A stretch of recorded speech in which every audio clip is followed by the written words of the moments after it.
নিজেরাই ঘরে বসে কিভাবে আমরা কেক বানিয়ে খাবো তাদেরকে আজকে আমি এটা শিখিয়ে দিব। প্রথমে হচ্ছে আমরা 3টা ডিম এখানে নিয়ে নিচ্ছি এবং এই 3টা ডিমকে সুন্দর করে ফেটে নিব। এখানে আমরা কিছু পরিমাণ দুধ ঢেলে দিব। এটাকে আবার সুন্দর করে মিক্স করে নিতে হবে। একটা কথা মাথায় রাখতে হবে, যত ভালো করে মিক্স করে নেবেন তত ভালো হবে।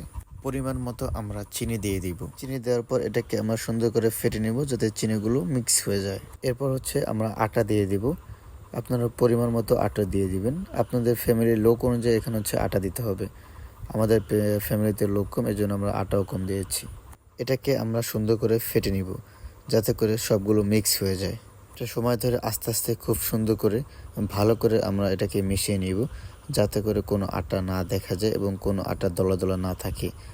একটা কথা মাথায় রাখতে হবে, যত সুন্দর করে এটাকে আমরা মিলিয়ে নিব কেকটা কিন্তু ততই সুন্দর হবে। এই জন্য হচ্ছে আমরা এটাকে এভাবে ফাটাতে থাকবো যতক্ষণ পর্যন্ত আটাগুলো ভালো করে ফেটে না যাবে, ততক্ষণ পর্যন্ত আমরা এভাবে মিক্স করে নিতে থাকবো। এখন আমাদের এগুলো কিন্তু সুন্দর করে মিক্স হয়ে গেছে, দেখতেই দেখা যাচ্ছে। আপনারা এভাবে সুন্দর করে মিক্স করে নেবেন যাতে করে ভিতরে দলা দলা না থাকে।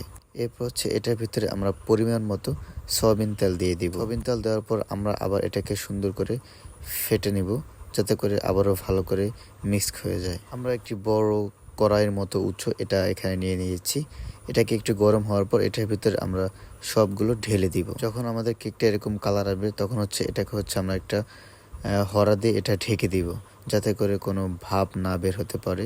এবং এই জালটা হচ্ছে মানে অল্প নিভু নিভু করে জাল দিয়ে থাকবো, একবারে বাড়াবো না, একবারে কমাবো না, ঢিপ করে চুলাটি রেখে দিব। তো আমরা এটার ভিতরে কোনো বেকিং সোডা বা কোনো প্রকার কোনো পাউডার মিক্স করি না, এই জন্য হচ্ছে আমাদের কেকটা বেশি ফলে নাই, বাট এটা হচ্ছে মোটামুটিভাবে আছে। সিম্পল একটা কেক বানিয়েছি। এটাকে হচ্ছে এবার আমাদের কাটতে হবে। কাটার জন্য খুব সুন্দর করে এভাবে আমরা কেকের মতো পিস পিস করে নিতে হবে। সুন্দর করে আমরা এটাকে পিস পিস করে কেটে নিব। কেকের ভিতরে কোনো কেমিক্যাল বা কোনো প্রকার সোডা না দেওয়ার কারণে কেকটা খেতে খুব সুস্বাদু এবং অনেক সুন্দর হয়েছে। এই পর্যন্ত ছিল আজকের ভিডিও। আসসালামু আলাইকুম। সবাই লাইক কমেন্ট শেয়ার করবেন।